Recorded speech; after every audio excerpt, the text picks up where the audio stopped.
Hello everyone, my name is Vivek and my roll number is 19951821197. Today, in the subject of experimental aerodynamics, the techno topic is about the application of shockwave theory to the flow over non-conical delta wings. So, shockwave expansion theory, the combination of oblique shock relations and Prandtl-Meyer waves relations constitute the shockwave expansion theory, which can be used to determine the flow properties and forces for simply 2D shapes in supersonic flow. Shockwaves and expansion waves in supersonic flow. Shockwaves are flow disturbances propagating in a gas faster than the local speed of sound. The flow properties sharply vary across these shocks. Normal shocks are compressed over oriented such that the wave front is particular to the flow direction as shown in the first figure, which is through the supersonic jet, and the second one, which is oblique shocks, are inclined to the flow direction. They occur when the flow is deflected by a concave corner and is forced to turn into itself. Both shocks are curved detachment shocks observed in front of blunt bodies. These can be visualized as a superposition for both normal and shock waves. So the oblique shock wave can be seen over through a cone, and the bow shocks through the flow over cone cylinder, which is the interaction.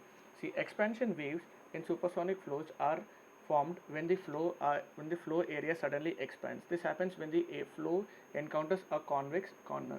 The flow properties variation is primarily smooth compared to the shock. So the wave interactions.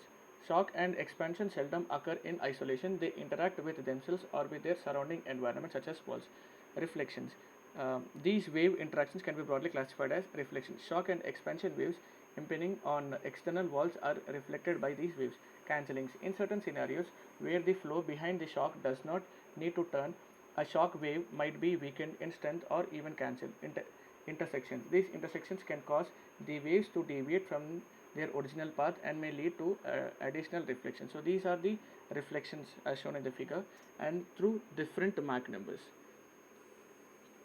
So application of shockwave theory. We can apply the shockwave, oblique shocks, and expansion waves to understand the following classical applications in supersonic flows, which is diamond-shaped airfoil, finite plate, flat plate airfoil, curved symmetric airfoil. For each application, we will use the shock expansion theory to estimate the flow properties behind the walls and calculate the lift and drag coefficients.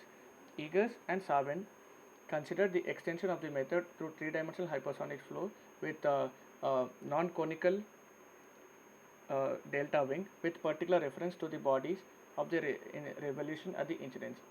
They also pointed out the most important factor influencing the method is the accuracy of basic conical solution at the apex, since inaccuracies at the apex are reflected strongly in pressure downstream. For this reason, most applications of the methods have been restricted to inclined bodies of revolution with pointed noses, since solutions for yacht cones can be used to start these solutions. Recently, it has shown that thin boundary layer theory, as originally developed by Messier, can give accurate solutions to the shock shapes and pressure distributions on the lower surface of the conical bodies with a wide range of cross sections and for wide range of hypersonic flight conditions. By this, I come to the end of the topic. Thank you.